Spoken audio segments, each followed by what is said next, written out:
आज मी सर्वजण आमदार गोपीचंद पडळकर यांच्या निषेधासाठी इथं जमलेलो आहे।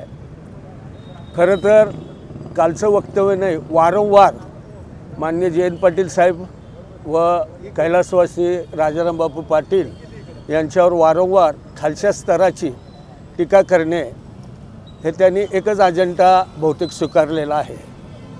त्यासाठी मी प्रथम विचारणार आहे की भाजप, RSS आणि फडणवीस मुख्यमंत्री त्यांना हे मान्य आहे का? त्यांना हे जर मान्य असेल मग चालू दे, आम्ही पण लढाई चालू ठेवतो।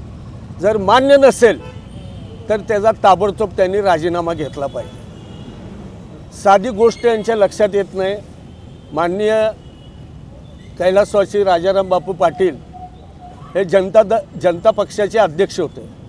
त्यांच्याबरोबर वाजपेयी साहेब असतील, असू अडवाणी असतील, गोपीनाथ मुंडे असतील, प्रमोद महाजन असतील, या लोकांनी त्यांच्याबरोबर खांद्याला खांदा लावून काम केलेलं आहे। आणि हा माणूस, भाजपचा माणूस, त्यांच्यावर टीका करतो, लाजास्पद आहे। तर माझी देवेंद्रजी फडणवीस यांना मागणी आहे की त्यांचा राजीनामा ताबडतोब घ्यावा, अन्यथा जनता किंवा सर्वांना, तुम्हाला भाजपवाल्यांना, RSS वाल्यांना हे मान्य आहे असं आम्ही गृहीत धरू।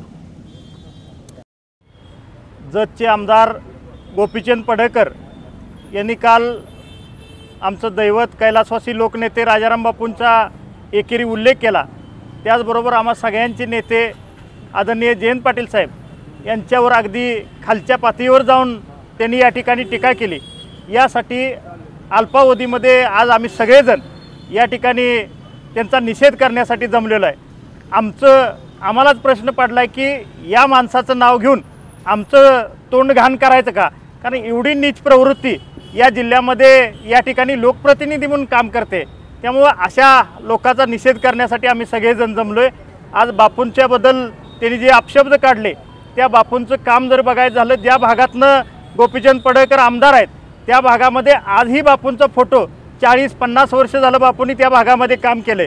त्या भागामध्ये आजही बापूंचा फोटो या ठिकाणी तिथली लोक पुजत आहेत, कारण एवढ्या मोठ्या स्वरूपात बापूंनी त्या विभागामध्ये काम केले।